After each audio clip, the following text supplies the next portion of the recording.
Let me be very clear about what is unfolding across Iraq and Syria in the last 72 hours. Because what you are watching is not a series of isolated tactical maneuvers. What you are watching is the methodical execution of a strategic encirclement plan that Iran has been developing since the day the United States assassinated Qasem Soleimani in January 2020. Having been inside the national security apparatus, having observed how proxy warfare is orchestrated at the level where plausible deniability meets operational precision, I can tell you with complete certainty that the movements we are seeing around 7 American military installations represent the culmination of years of patient preparation. And the fact that evacuations have already begun tells you everything you need to know about how American commanders on the ground assess their tactical position. Stay with me because by the end of this analysis, you will understand something that the institutional narrative is working desperately to obscure. 7 American bases: Al-Asad Air Base in western Iraq, Al-Tanf Garrison in southeastern Syria, Erbil Air Base in Iraqi Kurdistan, Ain al-Assad Forward Operating Base, Harir Air Base north of Erbil, the garrison at Ramaylan in northeastern Syria, and the logistics hub at Al Omar oil fields in Deir ez-Zor province. Each of these installations is now surrounded by Iranian-backed militia forces positioned at distances ranging from 8 to 15 kilometers. Those distances are not arbitrary. They place American positions within range of multiple rocket systems while remaining beyond the effective range of most American counter-battery fire. The encirclement did not happen overnight. It happened through coordinated movements disguised as routine militia repositioning over a 3-week period. Kataib Hezbollah forces moved south from Mosul. Harakat al-Nujaba units shifted east from the Syrian border. Asa'ib al-Haq elements relocated from Baghdad. Fatemiyun brigade fighters deployed from positions in eastern Syria. Each movement appeared tactically insignificant when viewed in isolation. When aggregated across time and space, they constitute a coordinated operational design, placing every significant American presence in Iraq and Syria under simultaneous threat. The tactical geometry is simple and devastating. Iranian-backed forces have positioned themselves with clear lines of fire to base perimeters, helipads, fuel storage facilities, and ammunition depots. They have established observation posts providing real-time surveillance of American movements. They have pre-positioned indirect fire weapons, including 122mm rockets, 107mm rockets, and mortar systems capable of saturating base defense with volumes of fire that exceed intercept capacity. And they have done all of this while maintaining sufficient distance to complicate American response options. Let me explain what that means operationally.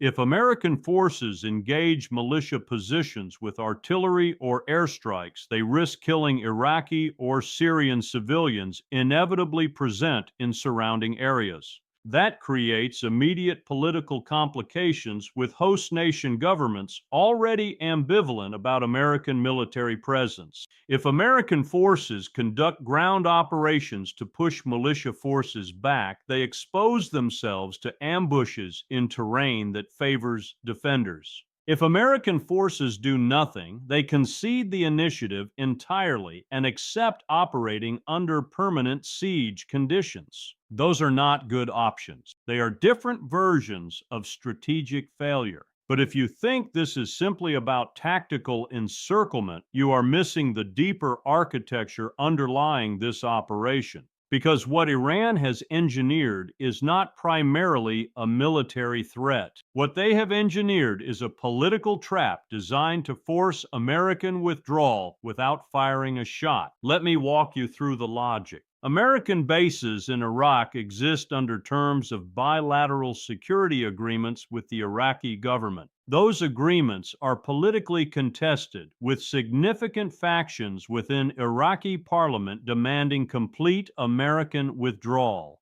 Iranian-backed militias are integrated into Iraq's popular mobilization forces, giving them quasi-official status within Iraqi security structures. When those militias position themselves around American bases, they are not foreign forces conducting hostile action. They are Iraqi forces conducting operations on Iraqi territory. That technicality matters enormously. If American forces fire on those militias, they are firing on elements of Iraqi security forces. That provides justification for Iraqi government to demand immediate American withdrawal under terms of sovereignty violation. If American forces do not fire, they accept operating under conditions of permanent threat.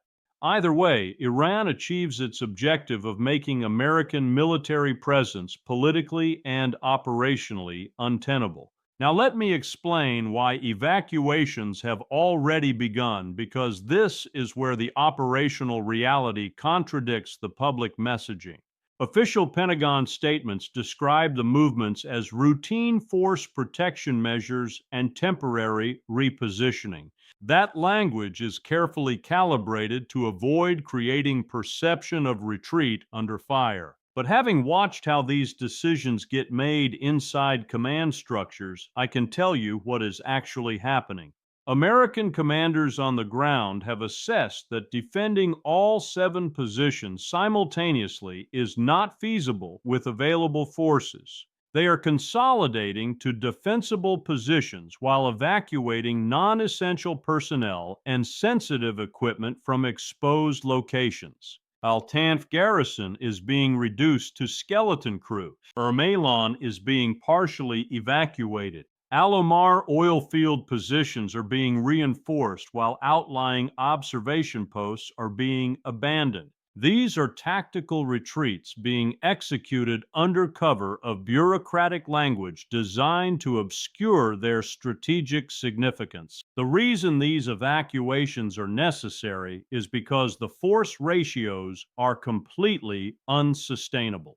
The United States maintains approximately 2,500 troops in Iraq and 900 troops in Syria. Those forces are distributed across multiple installations for counterterrorism operations against ISIS remnants. Iranian-backed militias can mass anywhere from 15,000 to 25,000 fighters across both countries. When militia forces concentrate around specific American positions, they achieve local numerical superiority of 10 to 1 or greater. Those ratios make sustained defense impossible. American forces can win individual engagements through superior firepower and training, but they cannot be everywhere simultaneously. They cannot defend multiple bases while conducting offensive operations, and they cannot sustain logistical supply lines under conditions of persistent threat. The tactical mathematics simply do not work. Most people stop here, and that is exactly why they miss what I am about to explain next, because the encirclement of American bases is not an end in itself.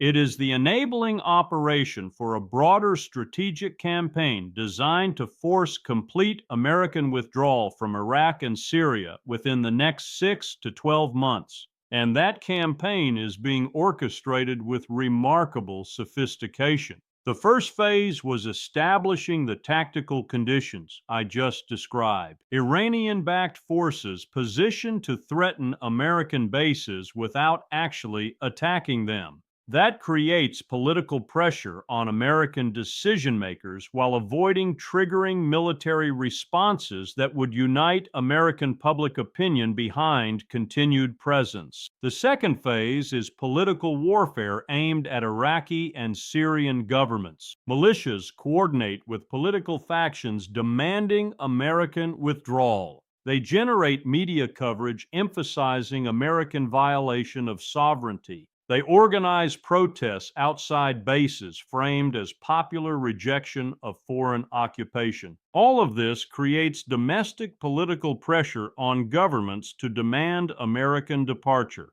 The third phase, which is beginning now, involves calibrated military pressure designed to inflict casualties without triggering overwhelming American retaliation. Occasional rocket attacks against bases, roadside bombs targeting American convoys, drone strikes against logistical facilities.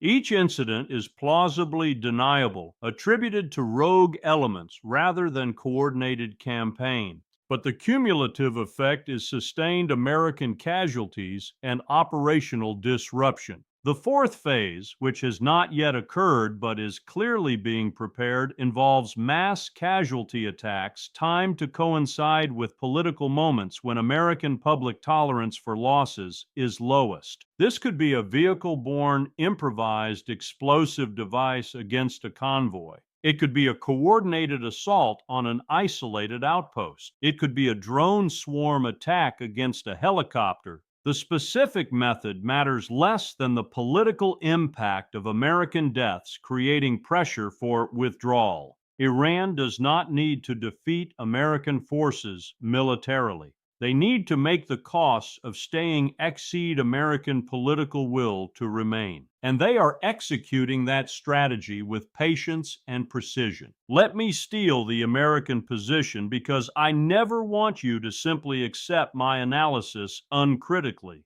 The counter-argument would emphasize that American forces retain overwhelming military superiority. They possess air power, precision strike capabilities, special operations forces, and intelligence assets that militia forces cannot match. Any direct confrontation would result in devastating militia losses. American staying power is therefore limited only by political will, not military capability. That argument is technically correct. It is also strategically irrelevant. The question is not whether American forces can win battles. The question is whether American forces can achieve political objectives justifying their continued presence. Those objectives include preventing ISIS resurgence, countering Iranian influence, supporting Kurdish allies, and maintaining regional stability. None of those objectives can be achieved from fortified bases under siege conditions. All of them require freedom of movement, local partnerships, and sustained operations across contested territory. Iranian strategy denies those conditions. By forcing American forces into defensive postures, Iran prevents them from achieving mission objectives while imposing continuous costs. American forces become garrison troops defending bases rather than expeditionary forces shaping regional outcomes. That transforms presence from strategic asset into political liability. What comes next is where things take a serious turn, because the encirclement of American bases in Iraq and Syria is occurring simultaneously with broader Iranian pressure across the Middle East. Houthi forces continue attacking shipping in the Red Sea despite American military operations. Hezbollah maintains pressure on Israel's northern border.